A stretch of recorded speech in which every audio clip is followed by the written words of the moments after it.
तो हेलो दोस्तों, आपका स्वागत है एक नए वीडियो में।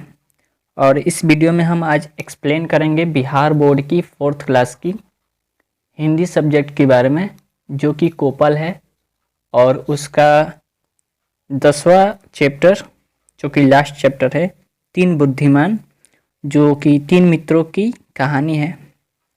तो आइए देखते हैं। तो दृश्य 1 में बताया गया है, गोपी, हरि और देव नगदहा गांव के निवासी हैं। वे काम की तलाश में जयपुर नगर की ओर जा रहे हैं। इस समय वे नगर से थोड़ी ही दूर पर हैं। मतलब तीन मित्र हैं और वे काम की तलाश में जयपुर नगर जा रहे हैं और इस समय वे अपने नगर से थोड़ी दूर पर हैं। तो वे लोग बातें करते हैं। गोपी बोलता है, मित्रों, हम गांव से इतनी दूर आ गए लेकिन अभी तक कोई काम नहीं मिला। और उसके बाद हरि बोलता है, हाँ, एक सप्ताह पहले हम घर से निकले थे। अगर काम नहीं मिला तो हम सब क्या करेंगे। तब देव बोलता है, घबराओ मत, हम तीनों जयपुर के राजा के पास जाएंगे। वे हमें कुछ काम जरूर देंगे। गोपी बोलता है, लेकिन राज दरबार तक पहुंचना कोई सरल काम नहीं। तभी हरि बोलता है, अरे यह देखो, एक ऊंट इधर से कुछ देर पहले गया है। जमीन पर उसके पैरों का निशान दिखाई दे रहे हैं। देव बोलता है, चलो चलते चलते इसको ध्यान से देखेंगे। यात्रा की थकावट भी नहीं होगी और थोड़ा मनोरंजन भी हो जाएगा। गोपी बोलता है, पैरों के निशान देखकर इस ऊंट की विशेषता मैं बता सकता हूँ। तभी हरि बोलता है, मैं भी इसके विषय में कुछ कह सकता हूँ। देव बोलता है हंसते हुए, मैं तुम दोनों से कुछ कम नहीं हूँ। आओ इस पीपल के पेड़ के नीचे बैठकर ऊंट के विषय में बातें करते हैं। दृश्य 2 में बताया गया है, तीनों मित्र पेड़ के नीचे बैठ जाते हैं। दूसरी ओर से मतलब दूर से एक कोई व्यक्ति भागता हुआ आ रहा है। तभी देव देखता है।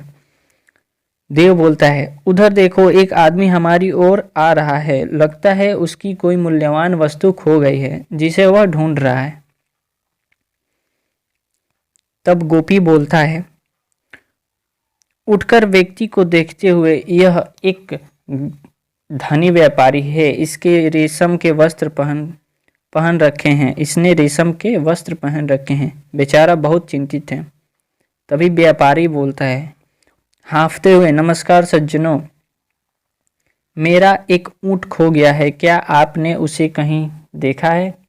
तभी हरि बोलता है, नमस्कार मित्र, क्या आपका ऊंट एक पांव से लंगड़ा है। व्यापारी प्रसन्न होकर बोलता है, हाँ हाँ, आप ठीक कह रहे हैं। तभी गोपी बोलता है, क्या वह दाई आंख से अंधा है। फिर व्यापारी बोलता है, हाँ, लेकिन आपको यह सब कैसे पता। आपने अवश्य उसे देखा होगा। देव बोलता है, नहीं, हमने उसे देखा नहीं। मैं आपको यह भी बता सकता हूँ कि उस ऊंट की पूंछ छोटी है। व्यापारी आश्चर्य होकर बोलता है, अरे यह भी सच है। ऊंट को देखे बिना आप उसकी सारी विशेषता कैसे जान सकते हैं। मुझे विश्वास नहीं होता। आपने मेरी ऊंट किसी व्यापारी को बेच दिया है। मैं जयपुर के राजा से शिकायत करूंगा।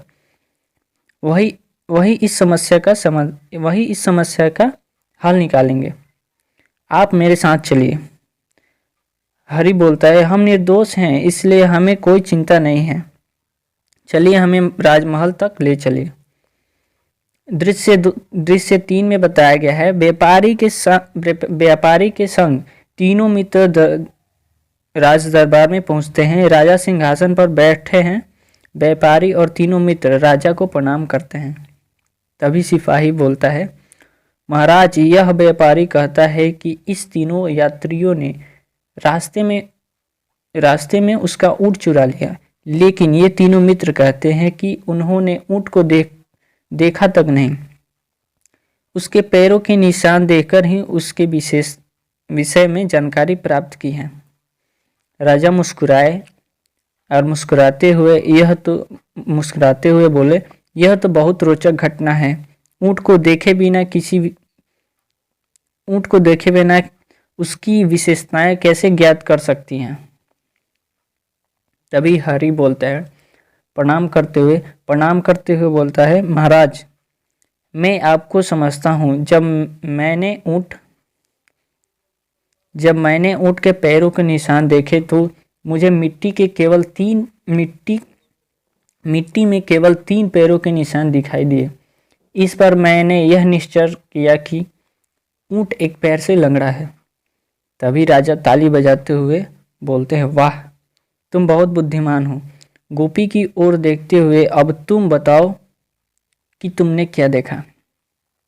गोपी बोलता है, राजा को प्रणाम करते हुए बोलता है, महाराज, मैंने देखा कि ऊँट ने केवल बाईं ओर लगे पेड़ों के पत्तों को खाया था।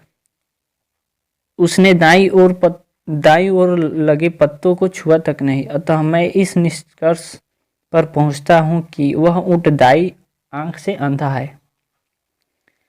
राजा प्रसन्न होकर, तुम भी बहुत चतुर हो। देव से अब तुम्हारी बारी है। देव से बोले, राजा, अब तुम्हारी बारी है। तभी देव बोलता है, प्रणाम करते हुए बोलता है, महाराज, मैंने ऊँट के पैरों के निशानों के पास रक्त की छोटी छोटी बूंदें देखी। मुझे अंदाजा था कि उसके एक पैर में घाव है और उस घाव में ही खून की बूंदें गिरी है। मक्खियों को पूंछ से नहीं भगा पाने के कारण ही उसका घाव ठीक नहीं हो रहा होगा। वह पूंछ से उन्हें उड़ा देता। तो महाराज, मैं इस निष्कर्ष पर पहुंचा कि ऊँट की पूंछ छोटी है। महाराज बोले, तुम तीनों की बातें सुनकर मुझे विश्वास हो गया कि तुमने ऊँट को न देखा है,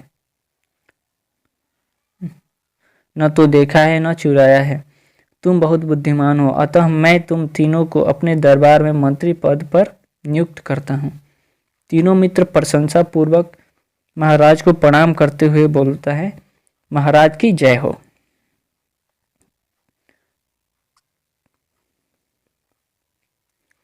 तो आप लोग देख सकते हैं, यह 3 मित्रों की कहानी है जो कि बुद्धिमान रहते हैं और अपनी बुद्धि से ही ऊँट की विशेषता बताकर राजा को और मंत्री पद पर राजा नियुक्त करते हैं उन सभी को। तो यह एक कहानी, आई होप आप लोगों को समझ में आई होगी।